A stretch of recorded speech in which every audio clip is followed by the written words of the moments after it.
Aquí, mi hermano, muchas gracias. Buenas noches, mis Buenas hermanos. noches. Pues agradecemos al Señor porque ahora tenemos la oportunidad de dedicar el tiempo que nos resta el servicio a estudiar la palabra. Así que les voy a pedir, mis hermanos, que volvamos a orar al Señor y agradeciéndole a mi hermano Elkin por la oración que ha precedido este momento. Vamos a orar. Gracias. Señor Dios, Padre Santo, buenas noches. Y gracias, Dios Santo, por esta bendición, Señor Celestial, que tenemos de estar juntos.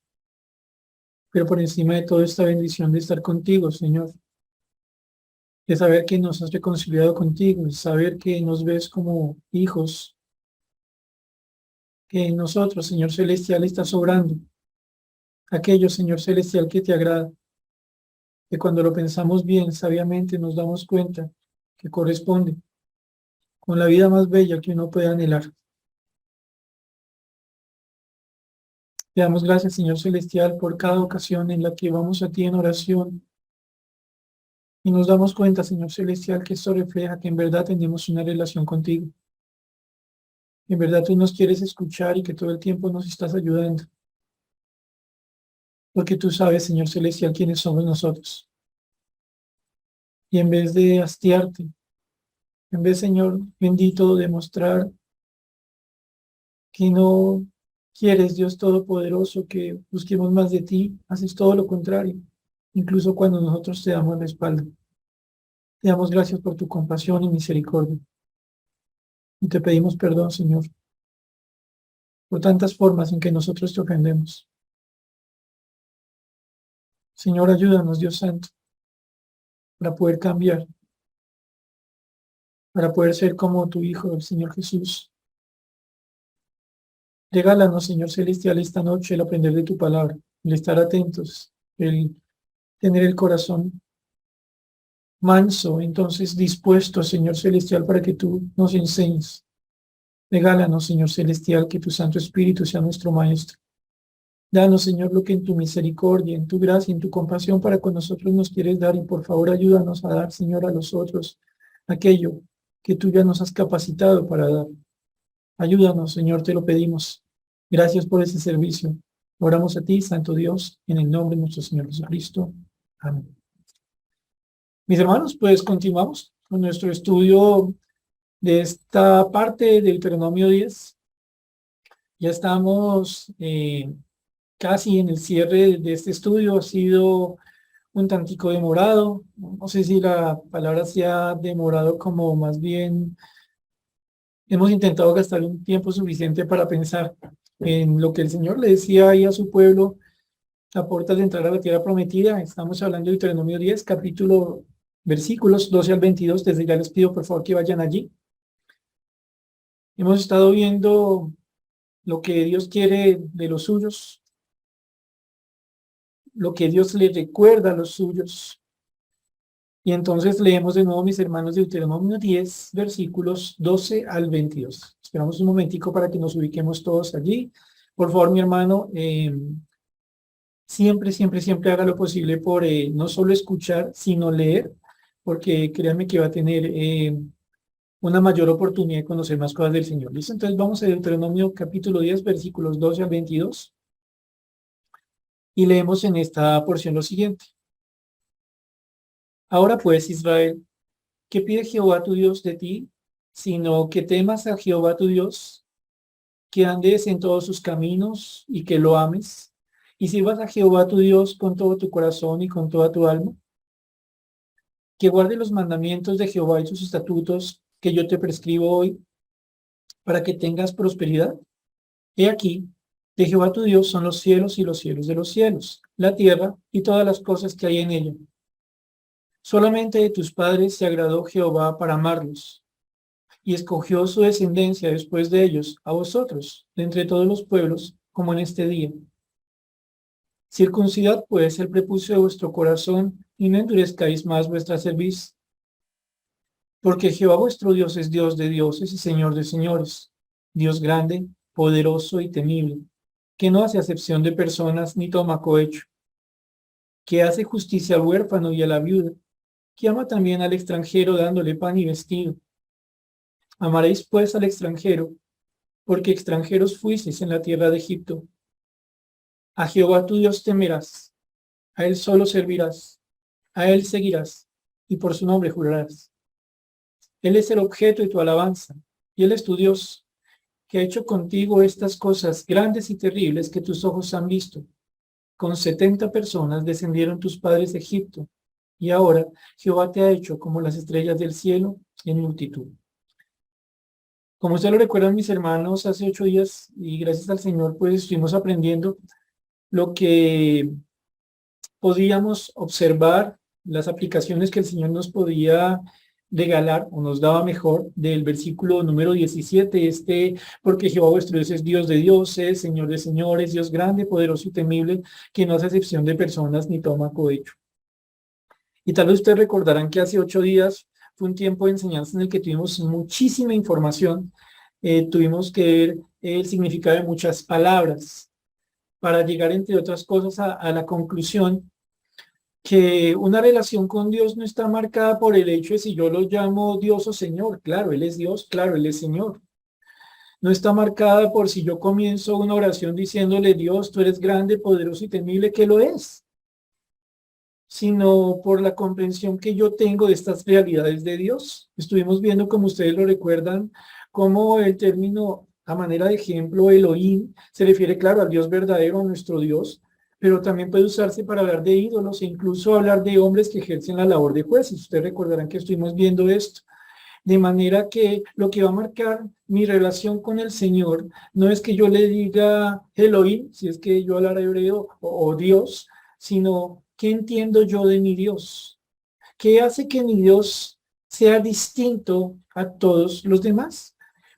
Y estuvimos viendo esto, mis hermanos, porque viendo el contexto de este versículo, nosotros notamos que el Señor en verdad está comprometido con que su pueblo entienda, con que su pueblo comprenda la realidad de lo que Dios ha venido haciendo en su vida, lo que Dios quiere de ellos y lo que está frente a ellos, el cumplimiento de esa promesa tan bonita de llegar a una tierra que no era su tierra, una tierra que se les había prometido.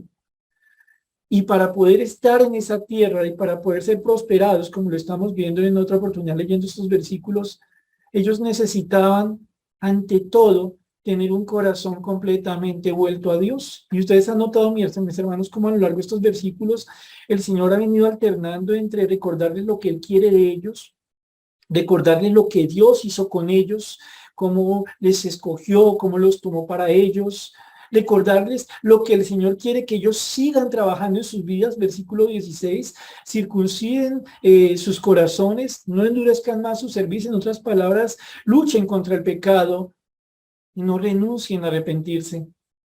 Y la razón de esta es porque Dios no va a hacer acepción de personas. Este Dios que es verdadero, este Dios que es Dios por sí mismo, no se va a poner a mirar a los suyos y decir, no, claro, como es mío, entonces pues no le voy a aplicar lo que yo quiero, no le voy a pedir lo que para mí es propio de mi carácter, hablando aquí de Dios, de un carácter santo. Dios no va a hacer excepciones por nosotros, Dios no va a renunciar a sí mismo por nosotros, es algo que vemos en este versículo 17. Y ahora notan ustedes algo interesante, mis hermanos. El Señor entonces les pone un ejemplo muy cercano a ellos.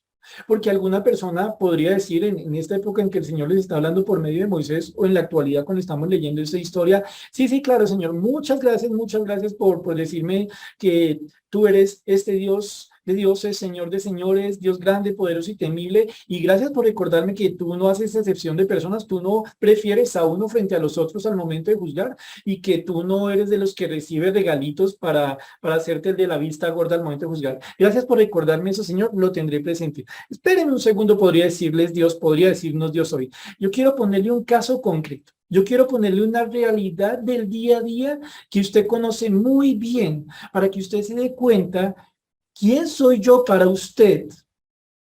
Pues claro, eres Dios de dioses, Señor de señores, Dios grande, poderoso y temible. No, espere. Yo quiero que usted comprenda, israelita de esa época, colombiano de este tiempo, desde la relación con los otros, ¿cuál es su relación conmigo?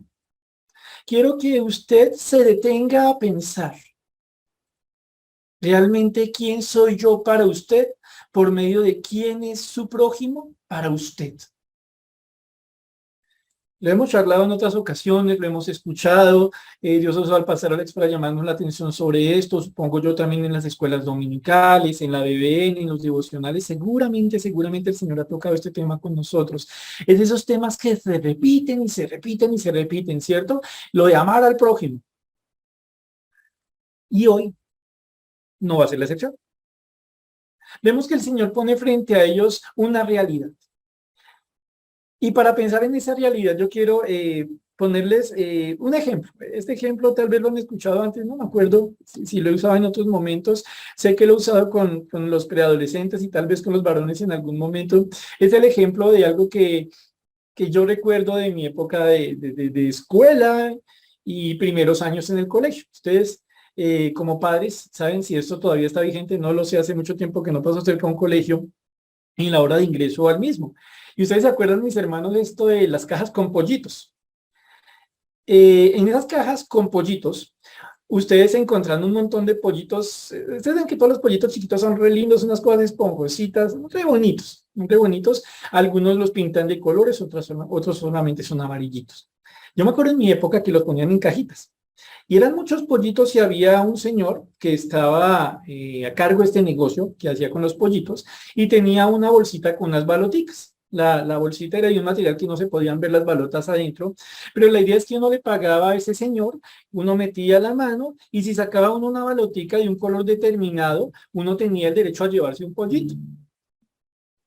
Yo me acuerdo que me gané un pollito y me acuerdo lo bonito que era tener ese bichito porque los pollitos son muy tiernos, pero también recuerdo otra cosa, que esos pollitos duraban muy poquito.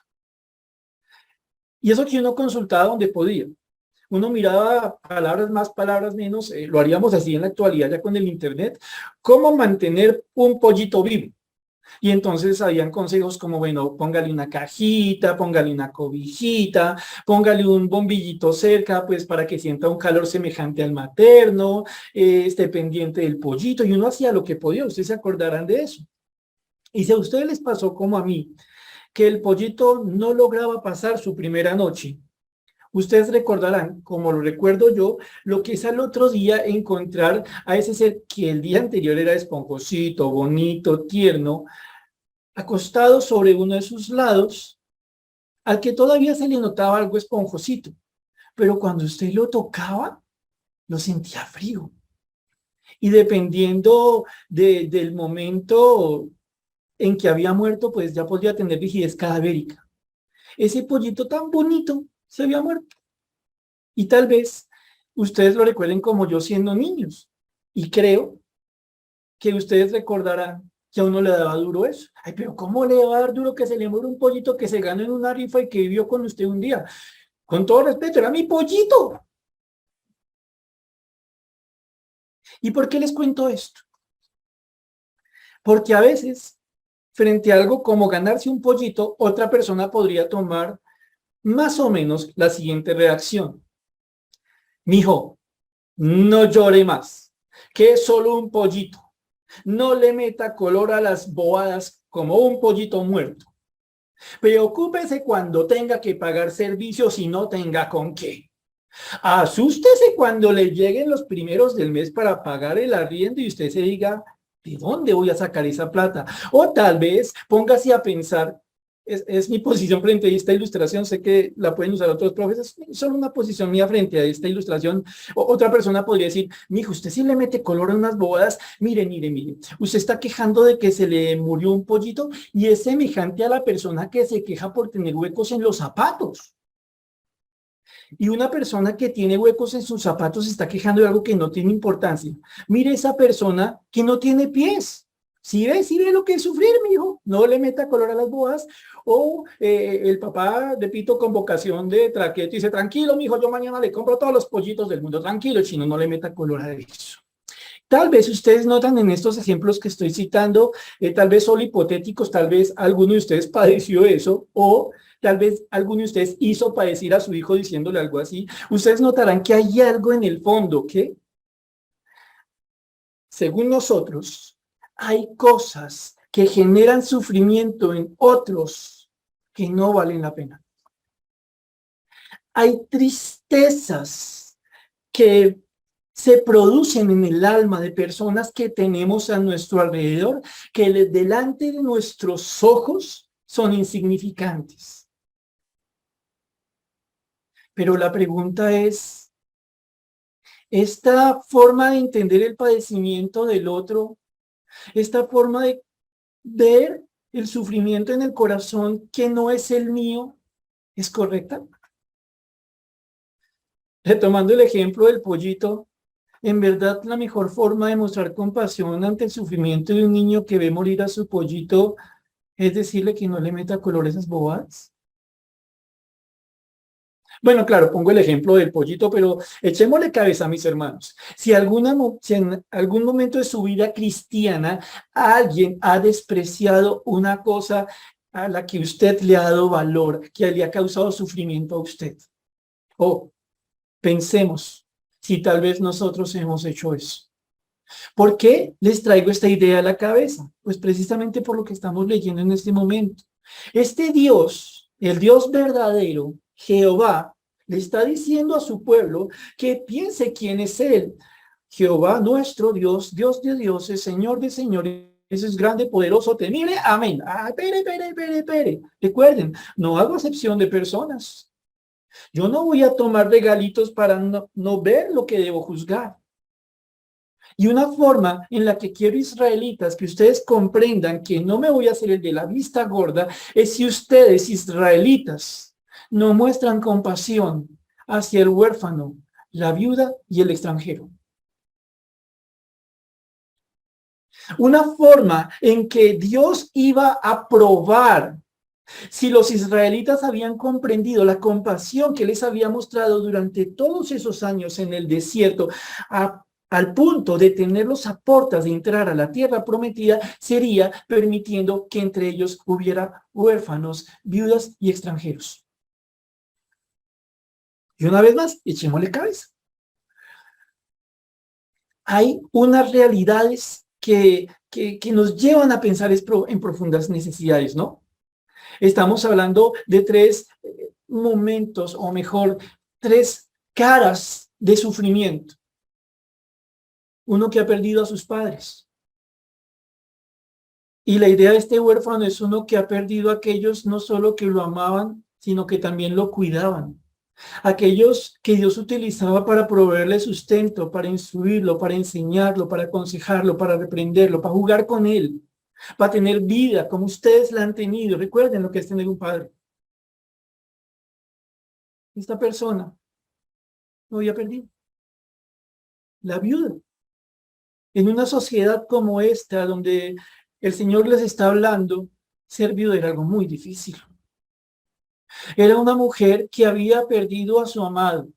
Era una mujer que había perdido a aquel que se encargaba de la responsabilidad de salir a trabajar para traer el sustento, mientras ella se encargaba de la responsabilidad de mantener las cositas dentro de la casa, dentro de las cuales en gran medida estaría a cuidar a los niños.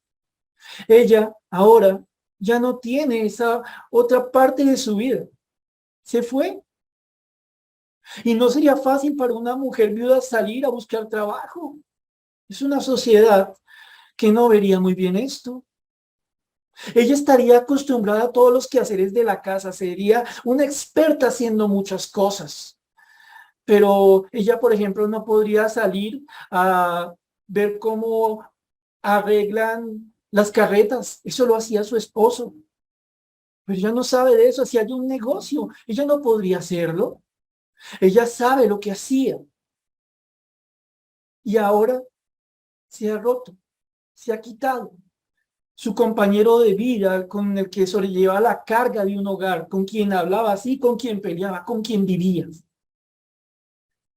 El extranjero, el foráneo, el ajeno, el extraño, en medio de un montón de personas que se conocen todos con todos. Y vamos a charlar un poquito más sobre eso. Ahora piensen lo siguiente. ¿Por qué una persona llega a ser huérfano, viuda o extranjera? Porque Dios lo permite. ¿Sí? Porque Dios lo permite.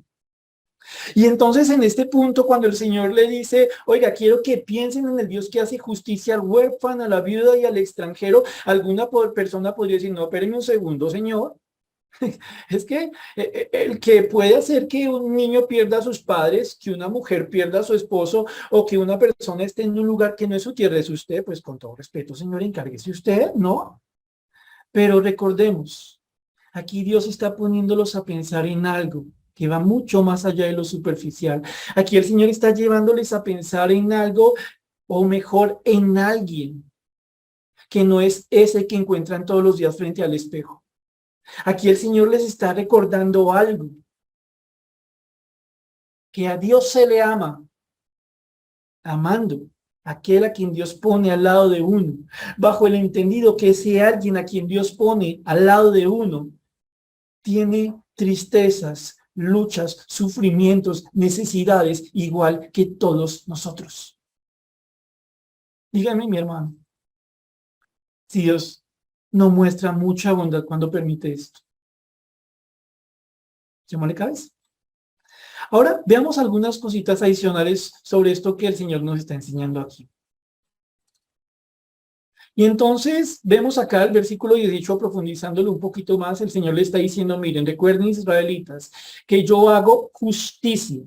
Y la palabra justicia que encontramos aquí puede tener dos significados, dos acepciones. Por un lado, refiere a alguien que hace las veces de un juez, el que escucha los hechos, el que mira las pruebas y da un veredicto. Dios está diciéndole aquí a los israelitas, yo soy juez justo. Yo veo los hechos, yo miro las conductas, yo miro al huérfano, a la viuda y al extranjero y los miro a ustedes y veo cómo obran para con ella y me pregunto, ¿qué les he dicho que deben hacer? ¿Lo están haciendo? No. Entonces el veredicto debe ser en contra de ellos, porque sabiendo hacer lo bueno no lo están haciendo. Y recuerden, no voy a hacer acepción de personas. Y recuerden, no voy a recibir soborno. No pretendan decirme, Señor, somos tu pueblo, argumentando una defensa para que yo no haga con ustedes lo que debo cuando me desobedecen. Dios hace justicia. Pero noten algo interesante, mis hermanos, está diciendo que hace justicia al huérfano, pero ¿en qué contexto está dando esto? En el contexto en que el Señor está mirando cómo actúan los míos frente a las necesidades de otros que yo les permito conocer. El huérfano debe tener en su cabeza algo claro, la viuda debe tener en su corazón algo aferrado, el extranjero debe tener una certeza en su alma, no están solos, yo soy su Dios. Yo los miro, yo los cuido. Tranquilos. Pero en este punto yo quiero probar a los míos, a los que le permito ver estas cosas. Por un lado, entonces, haciendo las veces como de juez, ¿cierto? Y hay una segunda cosa que tiene que ver, el que hace justicia es una forma de decir, el que mira que se cumplan los derechos de una persona. Porque hay que entender algo aquí. El huérfano, la viuda y el extranjero tenían un derecho. Ser cuidados, ser amados. Y entonces Dios, repito, sigue aquí hablando con su pueblo. Les pone a pensar. ¿Entienden ustedes que yo soy alguien que se encarga de que suceda lo justo hacia los más necesitados? Ahora, miren algo muy bonito, y repito, que hace justicia al huérfano, a la viuda, y ojo con esto, que ama también, ojo, también, sí, ¿qué quiere decir esto? Que de la misma manera que hace justicia al huérfano y a la viuda, también los ama a ellos. Y que de la misma manera que él le hace justicia en favor de la viuda y del huérfano, lo hace en favor del extranjero. A los tres les hace justicia, a los tres les cuida para que las cosas que Dios ha mandado sucedan en su favor. Y a los tres el Señor los ama. Y yo repito, aquí puede atravesarse una idea en la cabeza. Yo no sé, mis hermanos, si soy el único que ha pasado por estas crisis, pero si la han compartido conmigo, Señor, la mejor forma en que tú me podrías amar es, tomando el ejemplo de lo que estamos viendo acá, ni se te vaya a ocurrir dejarme huérfano. Mira, Señor, la forma más bella en que tú me puedes amar es manteniendo viva a mi esposa, a mi esposo, y por favor, Señor, siempre mantén en medio de los míos, porque eso es ser extranjero, estar en otra tierra que no es la de uno, ser muy difícil. ¿Cierto, mis hermanos, que uno podría pensar así? Que uno podría pensar, Señor, ámame evitándome el sufrimiento. Es tan cierto esto, mis hermanos, que a veces cuando estamos sufriendo, nosotros tendemos a preguntar por qué Dios no nos está amando. Y casi que le pedimos, vuélveme a amar, como diciéndole, quítanos todas estas cosas que generan dolor. Señor, no vaya a dejar que mi pollito se muera. Está enfermo mi pollito, Señor, si me amas, levántalo. Me gustaría mucho verlo gallina grande y no me lo quiero comer, ¿cierto? Pero el Señor sabe cómo nos trata el alma. Nos permite saber que existen los huérfanos, las viudas y los extranjeros, no en un mundo de ideales lejano, no en la literatura, en medio de letras, son de carne y hueso.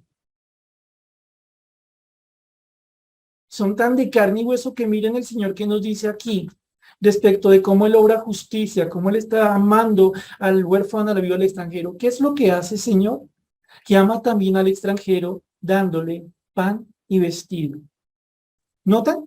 ¿Notan?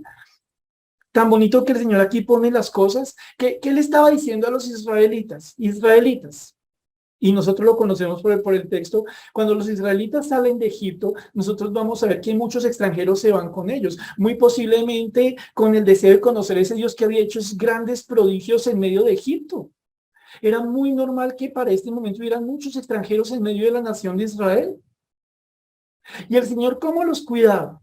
Dándoles pan y vestido. Ay, sí, señor. Entonces tú tenías como una tiendita especial, tienda para extranjeros. No hacía que para todos cayera el pan y en el tiempo en que les dio codornices a todos, ¿cierto? Ustedes no van a ver que diga en la Biblia, y cuando llovía el maná, el Señor le dijo a Moisés, que ningún atrevido extranjero que esté en medio del pueblo vaya a tocar de eso, que eso no es para ellos, es para los judíos, ¿cierto? Que no dice esa la palabra. Dios había mostrado a este pueblo al que está llamándole la atención, había mostrado algo que el que ama hace, que el que ama hace. Les está diciendo, miren yo cómo amo, dando pan y vestido. Ahora, después de decir esto, pasamos al versículo 19. Y entonces el Señor les dice algo. Amaréis pues al extranjero porque extranjeros fuisteis en la tierra de Egipto. Listo, señor, listo. Ya tomé nota, pero me lo voy a aprender de memoria. Amaréis pues al extranjero porque extranjero fuisteis en la tierra de Egipto. Amaréis, listo, pues conector, al extranjero, el que no es de mi tierra, porque extranjero, listo, fuiste en la tierra de Egipto, listo, que yo nací también en otro lado que no era, que viví en otro lado que no era mi tierra. Listo, señor, aprendido. No, pero que no es así tan fácil. No es así. A veces nos pasa, ¿cierto, mis hermanos? Que nosotros creemos que por poder repetir un versículo, que está bien repetirlo, está muy bien memorizar los versículos, por poder desarmarlo en sus partecitas, por poder mirar si va la coma aquí, el punto y coma allá, pues ya decimos, ya ese versículo me lo sé. ¿Es cierto que a veces nos pasa eso? Que intelectualizamos la relación con Dios y decimos, si yo sé es porque ya lo vivo, y Dios nos dice, no, es por ese lado. El Señor les dice a ellos, amaréis. ¿Se acuerdan que arriba el Señor les estaba diciendo que había que amarlo a Él? Que nos dice a nosotros que debemos amarlo a Él. Aquí está diciendo que ese mismo amor que debemos tener para con Él, lo debemos tener para con el extranjero. Y ahora, mis hermanos, viene el Señor a ponernos a pensar en algo. Noten cómo está el texto. Miren lo que dice aquí. Amaréis pues al extranjero, permítame reinicio. Dice el texto, amaréis pues al huérfano, a la viuda y al extranjero. ¿No, cierto?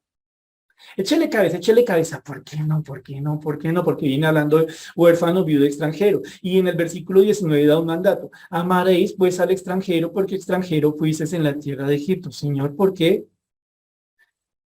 Porque entre otras cosas, mis hermanos, es muy posible que en medio de estos tres necesitados, huérfanos, viudos y extranjeros, especialmente hubieron gran descuido hacia los extranjeros. Pero hay un segundo factor que nos pone a nosotros a pensar por qué el Señor se queda hablándonos especialmente de los extranjeros. Lo dice él, porque extranjero fuises en la tierra de Egipto. Piense lo siguiente, mi hermano. ¿Es usted huérfano? ¿O fue huérfano? Porque eso se refiere especialmente a una época en la que usted no pueda valerse por usted mismo. ¿Perdió usted sus padres en ese momento? ¿Se quedó usted como el niño que está a puertas de bienestar familiar para que alguien por favor lo ayude? Tal vez sí le pasó, tal vez no le pasó. ¿Ha sido usted una persona que conoce la viudez? Algunos de nuestros hermanos sí, y no pocos. Pero muchos más tenemos la bendición de contar con nuestras esposas o esposas en la actualidad, ¿cierto? Así que tal vez el dolor del huérfano no lo entendemos, no lo vivimos. Así que tal vez el dolor de la viudez no lo entendemos, no lo vivimos. Así que tal vez sabemos lo que es ver a otras personas que pierden cosas que tal vez nosotros consideramos pues no es tan importante. Y el Señor entonces pone la tilde, el punto sobre la i. Amaréis pues al extranjero, porque todos los israelitas comprenderían lo que sería el que estuvieran en un pueblo que no era su pueblo. Todos, absolutamente todos los israelitas entenderían lo que significaba haber vivido en la tierra de Egipto en calidad de extranjeros. Claro, cuando uno piensa en extranjero puede pensar de pronto en qué, pues no, hermano, me metí un viaje, no sé, a Estados Unidos, a Europa, a Asia. Uy, hermano, qué impresión la cultura por allá, es el orden, las calles, el rostro de la gente. Uy, eso era tan chévere, mire, le muestro las fotos, foto aquí, foto allá, selfie. Uy, eso es muy chévere, mi hermano, pero no era el caso de los israelitas. No creo que un israelita, si en esa época existieran los celulares, si hubiera tomado una fotico ahí con una caja llena de arena y pasto que tenía que convertir en material para construcción, ¿cierto? No creo que el israelita se hubiera tomado una foto con el egipcio listo con el látigo para hacerlo trabajar más rápido, ¿cierto? ¿Por qué no? Porque cuando el Señor nos pone a pensar en extranjeros, no nos habla de personas que están de paseo. Nos habla de gente que está en un lugar que no es su tierra y los de esa tierra se encargan de hacerle entender que esa no es su tierra. Es distinto, ¿cierto? Es distinto pensar en una persona que está sufriendo en una condición. No está de paseo. No es extranjero por vocación o por gusto. Es algo que Dios permitió. Todos los israelitas entenderían qué significaba Egipto para ellos. Y entonces, mis hermanos, nosotros notamos algo aquí. Todo lo anterior que hemos estado viendo durante ya algunos meses en torno a Deuteronomio 10, 12 al 22, tiene que estar primero claro en el corazón. Piensen lo siguiente, pensemos lo siguiente, perdónenme que les hable a ustedes como si yo no lo necesitara. ¿Qué quiere Dios de nosotros? Que lo temamos, que andemos en sus caminos, que lo amemos y sirvamos con todo el corazón y con todo el alma, que guardemos sus mandamientos. Amén, Señor. Gracias. Me estás poniendo a pensar en qué quieres de mí. Recuerda, israelita, cristiano en la actualidad, Dios es el que está por encima de absolutamente todos los cielos, la tierra, todas las cosas que hay en ella. Israelita, cristiano, recuerda, te escogí para mí sin que tuvieras ningún mérito. Te tomé para mí solo porque yo lo quise. Israelita, recuerda una cosa. Yo, tu Dios, quiero que de tu corazón quites el pecado y que no te endurezcas más cuando te llamo a arrepentimiento. Que pienses quién soy yo, Dios de dioses, Señor de señores, Dios grande, poderoso y temible. No hago acepción de personas y no tomo cohecho. Solo si entiendes lo anterior, israelita y cristiano, bogotano, colombiano, 2022, solo si entiendes eso, te importará lo que te digo ahora sobre que hago justicia al huérfano, a la viuda y al extranjero. Si no entiendes lo anterior, si no te ocupas de una buena relación con Dios, ¿sabes qué te va a pasar con los demás? Lo que nos pasa a muchos en la actualidad, no nos importa. Porque si no hay una buena relación con Dios, no puede haber una buena relación con el prójimo. Y noten algo, un poquito paradójico, que suena como un circulito, pero que es la verdad. Y si yo no tengo una buena relación con mi prójimo, no puedo tener una buena relación con Dios. O sea que a la vez que me preocupo en mi relación con el Señor, me voy preocupando en mi relación con mi prójimo, porque cuando falla una de las dos, todas las cosas van mal. Por eso el Señor les dice esto después de ponerlos a pensar sobre su relación con Él y otras cosas. Ahora, avancemos otro poquito. Dice el Señor aquí que nosotros tenemos entonces, o nos llama a pensar nosotros, que fuimos extranjeros y nosotros diríamos, Señor, pero ya no lo soy, sí, pero recuerda que te va a servir para lo que te voy a pedir. Ahora, quiero pedirles, mis hermanos, que nos movamos a algunos textos en lo que nos resta de tiempo de enseñanza, ¿vale? Entonces vámonos por favor a Mateo 25, versículos 31 al 46. Seguimos pensando en la idea. ¿Cómo asumo yo la necesidad del sufrimiento de los demás? ¿Me río cuando se le muere el pollito a mi hijo? ¿Le digo que no le meta color a esas bobadas? Perdónenme que lo diga de esa forma, pero pues, a veces lo decimos como si sonara así, ¿no? Mateo 25, 31 al 46. Miren lo que el Señor Jesús nos dice aquí. Estamos hablando en este Mateo 25, 31 al 46 de algo que va a pasar en un momento futuro. Es lo que se conoce como el juicio de las naciones. Al parecer, esta porción que vamos a leer nosotros tiene relación con lo que el Señor nos dice en Apocalipsis 20, versículos 4 al 6. No vayan allá, solamente les estoy citando esto. Al parecer, corresponde a ese momento de Apocalipsis 20, 4 al 6. Esta porción que vamos a leer nosotros no es el que conocemos como el gran trono blanco de Apocalipsis 20. Ustedes van a notar que hay algunas diferencias, pero solamente recuerden, no es el gran trono blanco. Es un momento en que el Señor, como se conoce, va a juzgar a las naciones. Entonces, por favor, leamos lo siguiente. Mateo 25, 31 al 46. Es algo que está por venir, pero nos enseña mucho de la forma como Dios ve a los suyos y a los que no lo son. Dice así entonces Mateo 25, 31 al 46. Cuando el Hijo del Hombre venga en su gloria y todos los santos ángeles con él, entonces se sentará en su trono de gloria. Noten, ¿esto qué nos muestra? Que es un momento en que el Señor va a venir a reinar. Es el momento en que el Señor vuelve a la tierra, va a instaurar su reino, el reino milenial, al final de la gran tribulación. Eso lo hemos aprendido en otros momentos, ¿cierto? Entonces sigue aquí, versículo 12. Y serán reunidas de él todas las naciones. Y aquí la palabra naciones es la que nosotros conocemos como razas, como tribus, como los no judíos. Es el término que en la Biblia encontramos traducido varias veces como gentiles, ¿vale? Entonces el Señor aquí nos muestra una escena en el que previo a instaurar su reino, habiendo volvido a la tierra, reúne a las personas que han sobrevivido a la gran tribulación. Y estas son las personas de todas las naciones, y el Señor va a hablarles, va a hacer un juicio a estas personas de todas las naciones, ¿vale? Y entonces seguimos con la lectura en la segunda parte del versículo 32, y dice, y apartará los unos de los otros, como aparta el pastor las ovejas de los cabritos. Y aquí tengamos en cuenta lo siguiente. Es normal que usted de día tenga en un mismo lugar cabritos y ovejitas pastando sueltos, normal. Pero en la noche, según leía, los pastores van a poner en un corralito a las ovejitas y en otro corralito a las cabritas porque son bien distintas. ¿Por qué? Las ovejas, como lo hemos escuchado en otras ocasiones, se van a caracterizar porque son mansas, son pacientes, son dóciles.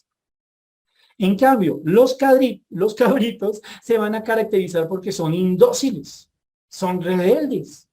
Y especialmente leía yo que los cabritos muestran mucho su rebeldía, por ejemplo, cuando los amarran algo se vuelven locos. Nosotros decimos que es loco como una cabra, ¿cierto? Pero hay una frase que usan en otros países que dice, la cabra siempre tira para el monte. La cabra lo que quiere es hacer lo que ella quiere. La cabra se puede caracterizar en lo que estamos leyendo como un animal tan rebelde, entre comillas. Al fin y al cabo es un animal, pero el Señor lo está usando aquí como una ilustración, que hay una palabra que en el latín es capra. Capra. Esta palabra capra se traduce en nuestro idioma cabra, pero esta misma palabra capra es el origen de la palabra capricho. Es decir, que la palabra capricho se relaciona con la conducta de una cabra.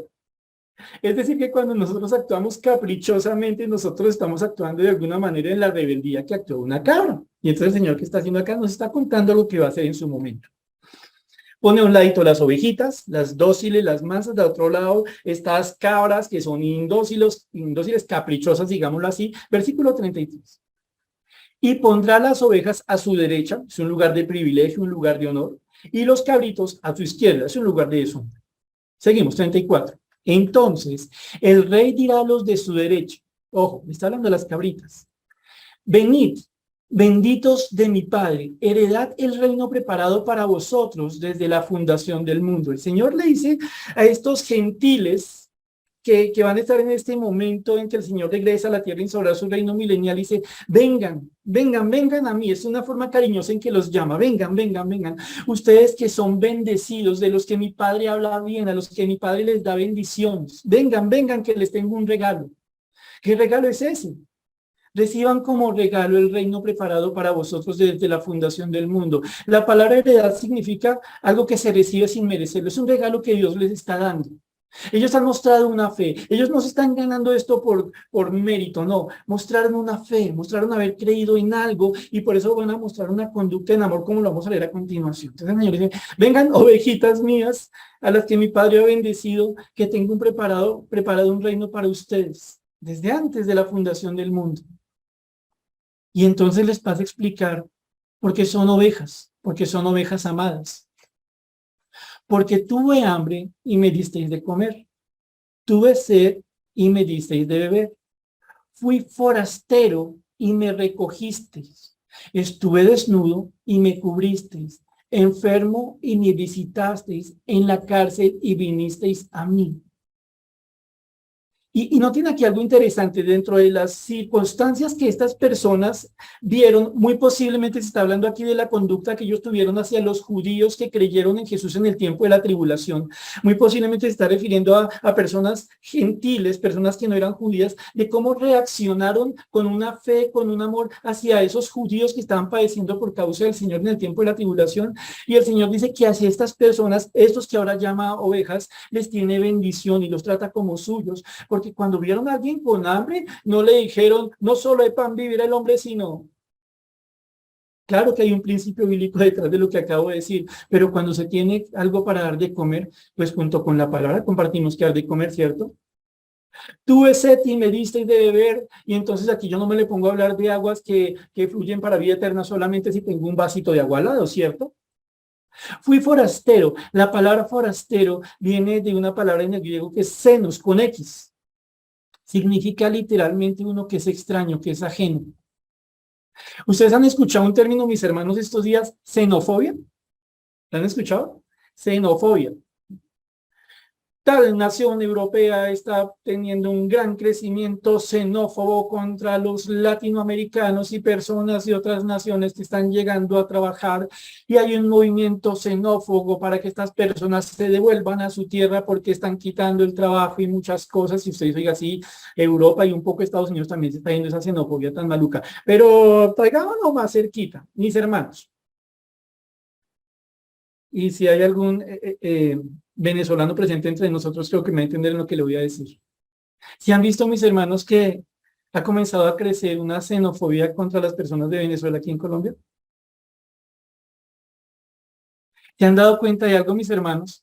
Que los argumentos xenófobos contra los extranjeros, por ejemplo, los venezolanos aquí en Colombia son, es que se vienen aquí a delinquir y es que son personas malas y que vienen a hacer daño. Lo mismo que dicen de los colombianos en otros países. Curioso, ¿cierto? Pero retomando el texto. Dice, fuiste forastero, extranjero, y me recogisteis. Miren, la palabra recogiste es bien bonita. ¿Saben qué significa? Te congregaste conmigo. Me reuniste a ti. A este necesitado, cuando los gentiles lo vieron sufriendo, lo tomaron para sí como si fuera de ellos. Estuve desnudo y me cubriste, enfermo y me visitaste en la cárcel y vinisteis a mí. Entonces los justos, aquellos que por la obra del Señor en sus vidas estaban mostrando una fe en la que querían hacer lo que le gustaba a Dios y lo demostraban por medio de cómo trataban a su prójimo, estas personas justas, hechos justos por la obra del Señor, que mostraban una fe en amor, le respondieron diciendo, están como extrañados, están como diciendo, ¿esto cuándo pasó?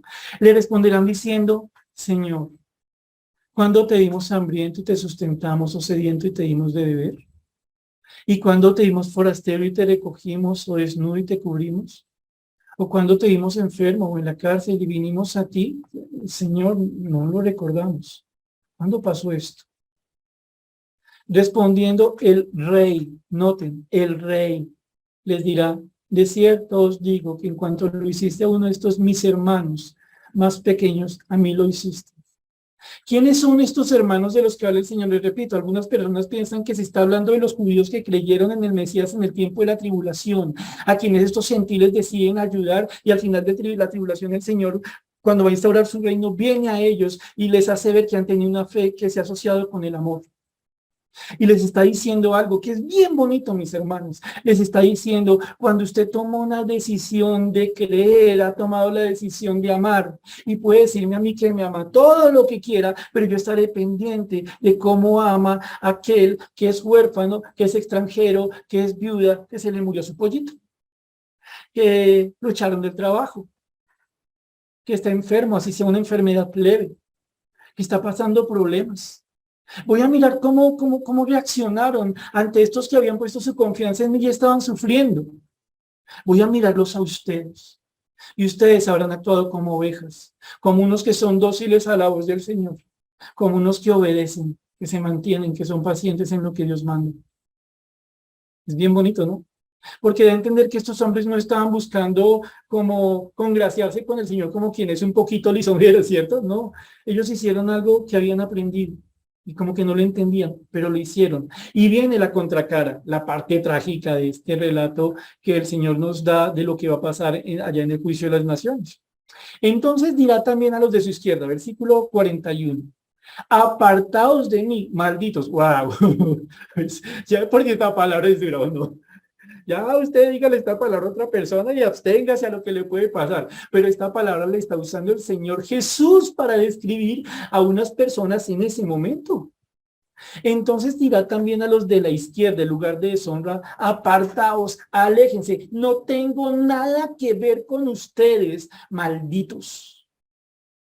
El extremo opuesto, opuesto necesariamente, el otro lado de la bendición.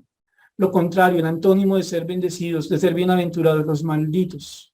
Apartados de mí, malditos, al fuego eterno, preparado para el diablo y sus ángeles. Y noten cómo va a repetirse. Porque tuve hambre y no me diste de comer. Tuve sed y no me disteis de beber. Fui forastero y no me recogisteis. Estuve desnudo y no me cubristeis, enfermo en la cárcel y no me visitasteis. ¿Lo notaron? ¿Cuál fue la gran diferencia entre la conducta de las ovejitas y de las cabritas? Solo una palabra.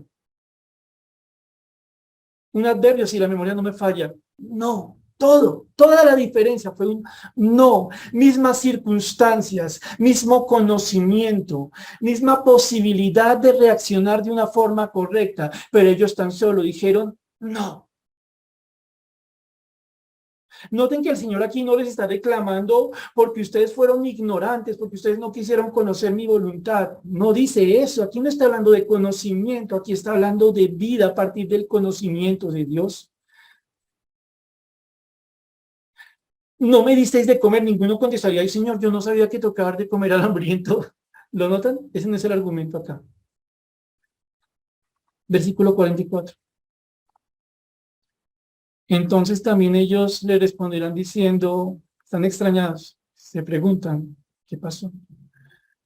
Señor, sí, miren, le hablan correctamente al Señor Jesús aquí. Le hablarán correctamente al Señor Jesús aquí. Señor, ¿cuándo te vimos hambriento, sediento, forastero, desnudo, enfermo o en la cárcel y no te servimos? Para el momento en que estos hombres digan esto, el Señor Jesucristo hace mucho tiempo que había ya salido de la tierra, había muerto, resucitado, ascendido a la diestra. Ellos no habían visto al Señor Jesucristo físicamente. Esos hombres de los que se está hablando son hombres que existirán en un momento futuro en nuestra historia. Ellos dirían, pero ¿cómo era posible que nosotros supiéramos que se trataba de ti? Y entonces Él les va a decir a ellos, entonces le responderá diciendo, noten algo interesante. En el caso de las ovejitas, en ambos casos la Biblia dice respondiendo el rey. Respondiendo el rey. Pero noten, para estas personas solamente le responde. No es que para ellos no sea rey, sino que ellos nunca lo trataron como a su rey. Ellos no quisieron obedecerle. Entonces le responderá diciendo, De cierto os digo que en cuanto no lo hicisteis a uno de estos más pequeños, tampoco a mí lo hicisteis. E irán estos al castigo eterno y los justos a la vida eterna. ¿Se dan cuenta, mis hermanos, que el Señor no está hablando de algo que va a suceder? Y de alguna forma nos lo dice en algo que sucedió, nos puso a pensarlo por vía de asociación, algo que sucedió allá cuando le está hablando en Deuteronomio. Y ustedes y yo nos ponemos a pensar, Señor bendito, ¿en verdad para ti es tan importante la forma como yo me relaciono con mi prójimo, muy especialmente con mi hermano?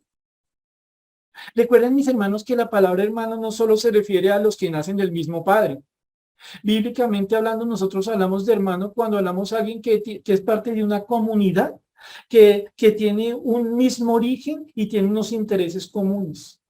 Los creyentes tenemos un mismo origen, hemos puesto nuestra confianza en Jesucristo, hemos nacido de nuevo y tenemos un mismo interés, conocer a Dios, ser como el Señor Jesucristo, mientras batallamos todos los días por dejar de hacer las cosas que ofenden a Dios. Nos parecemos mucho, ¿cierto? Somos hermanos. Y el Señor entonces aquí los puso a pensar o los pondrá a pensar a ellos. ¿Cuándo pasó esto? De alguna forma, mis hermanos, estamos ya terminando. Le estaba anticipando a los israelitas en Deuteronomio que iban a tener y seguramente ya tendrían huérfanos, viudas, extranjeros. Y que por ende el asunto no sería cómo acabo con los huérfanos, las viudas y los extranjeros, sino cómo les ayudo a sobrellevar su carga. ¿Cómo puedo yo mostrar para con ellos el amor que Dios me ha dado? Wow, recordando que aunque tal vez yo no pueda vivir el sufrimiento de esa persona como lo vive ella, sí hay cosas que Dios me ha dado vivir. Mano, yo no sé si a usted le ha pasado algo como lo siguiente.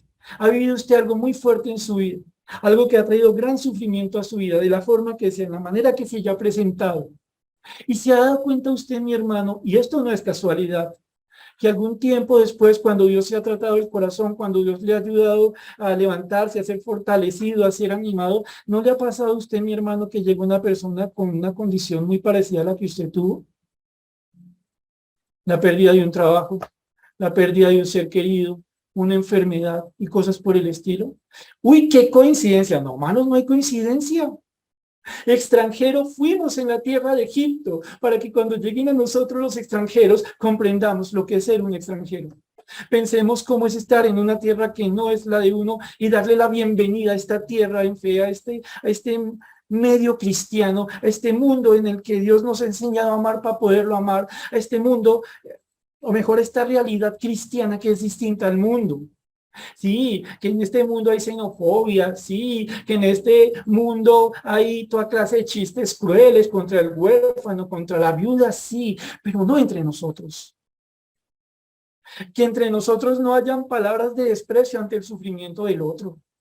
Que cuando nosotros escuchemos el padecimiento, la necesidad del otro, en vez de estar prejuzgando y diciendo cosas sobre espiritualizadas, pensemos un poquito. ¿Cómo es para él este momento de su vida? Quiere conocer del Señor. Quiere crecer en los caminos del Señor y Dios le está tratando el alma. Dios lo está forjando, le pasa por crisol, está haciendo cosas que duelen. Yo entiendo ese dolor. ¿Qué puedo hacer para ayudarlo? Wow, tengo que aprender a recordar lo que Dios ha hecho conmigo y tengo que suplicarle a Dios que me ayude a hacer uso de ese amor que Él me ha dado para poderlo amar. No más, y voy a pedirle solamente que lo lean en su casa. Recuerden lo que nos dice el Señor en Santiago 2:14 al 17. Recuerden cómo el Señor allí nos dice, mire, ¿de qué le sirve a usted decir que tiene fe si no tiene obras? Si usted tiene una fe que no se refleja en el amor, no tiene nada. ¿De qué le sirve? Otra porción aparte de Santiago 2:14 al 17, donde encontramos esto, es primera de Juan 3:16 al 18, donde Dios nos recuerda a nosotros que como el Señor ha dado su vida por nosotros, nosotros debemos estar en disposición de dar nuestra vida por nuestros hermanos. No nos vamos a subir una cruz, ya no es necesario, pero vamos a tomar nuestra cruz y los vamos a ayudar, ¿o no? Termino pidiéndoles que pensemos lo siguiente, mis hermanos. A estos israelitas el Señor los llamó a pensar que si realmente lo que Dios decía para ellos tenía el valor que debía tener, ellos lo demostrarían en la forma en que trataban a las viudas, a los huérfanos y a los extranjeros, que tenían y tendrían, que tenían en ese momento y seguirían teniendo a lo largo de su historia. Mis hermanos, tal vez nosotros no solo tenemos huérfanos, viudas y extranjeros, también tenemos personas que todavía tienen a sus padres, que todavía tienen a sus esposos, que nacieron en Colombia y viven con colombianos, pero tienen en sus almas unas necesidades tan absolutamente grandes, tan realmente dolorosas, que nos reclaman a todos nosotros como iglesia que cambiemos la forma en que reaccionamos ante la necesidad del otro. Si nosotros le vamos a dar a los hermanos palabra de Dios como instrumento de consuelo, gloria a Dios. Pero que no sea solo eso, cuando además podemos dar algo más. Cuando tal vez nos podemos sentar a hablar con la persona, cuando tal vez ese deseo de juzgar y decirle no le meta color a esas bobadas debe acallarse, debe suspenderse, hacerse a un lado para comprender a mi hermano. Me está pasando algo. Yo soy como él. No vivo las mismas batallas, pero entiendo lo que es batallar. Señor, ayúdame a hacer con él lo que tú has hecho conmigo.